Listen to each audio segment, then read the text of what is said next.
Ngicela ukukhuluma nawe ngithi namhlanje you are an overcomer. When you are an overcomer.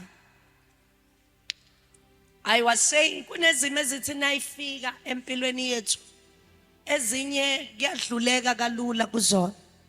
Ezinye uthola ukuthi akudluleki. Ezinye we are stuck kuzona until now we are still stuck.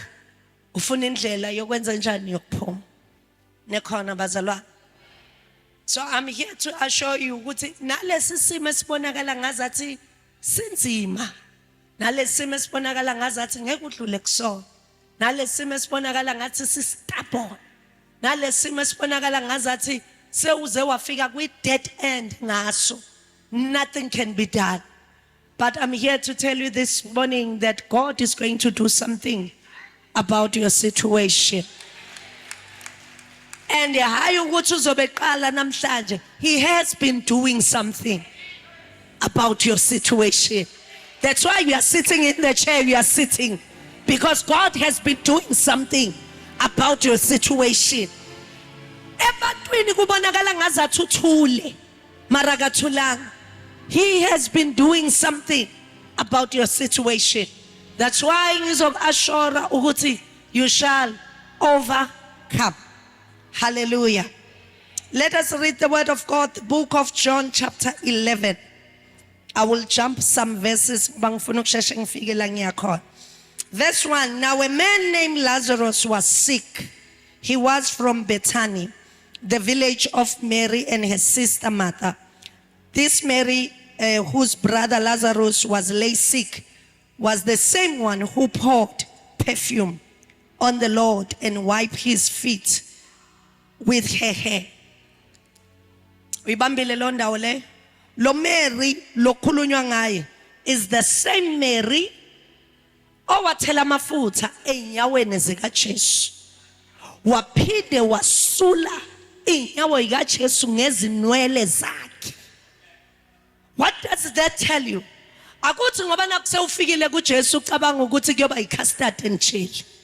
Laba bafikile kuJesu bayalwiswa. Ngoba kulishwa lento yokuthi sewufikile. La ufike khona, are you going to stay or are you going to move? Are you going to stay or are you going to change? Nekhona bazalwane. 2.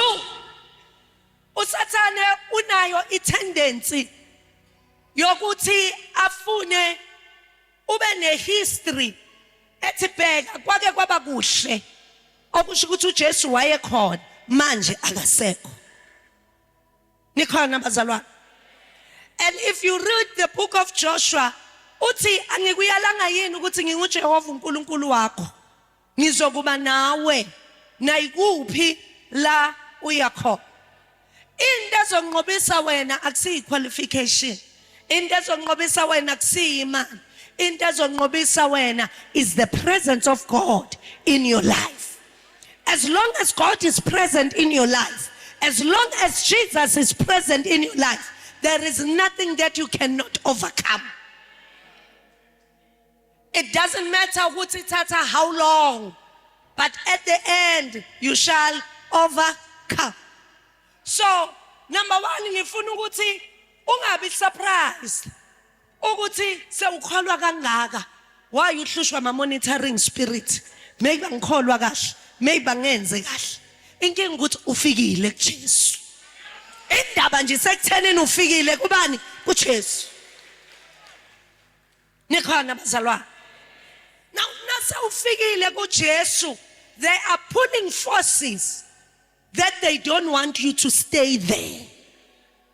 Nikhona bazalwane. Uyazi ukungene enkonzweni kube mnandi ubusiseke esontweni. Ngiyangena on Sunday besenkonzweni, it was so nice. Thena ngifike endlini ngathola baphule the whole mirror yami abantwana. One moment ngifuna lokuphakama ngithethe ngibe umama. Mari bengisa meditate ngalento ebengizwe enkonzweni. I had to calm myself. Ngayibuza ukuthi noma ngingathetha, will I put the mirror together now? May I not lose the presence of the Lord. ngezinto ezidlulayo, ngezinto that can be replaced, ngezinto that can be restored.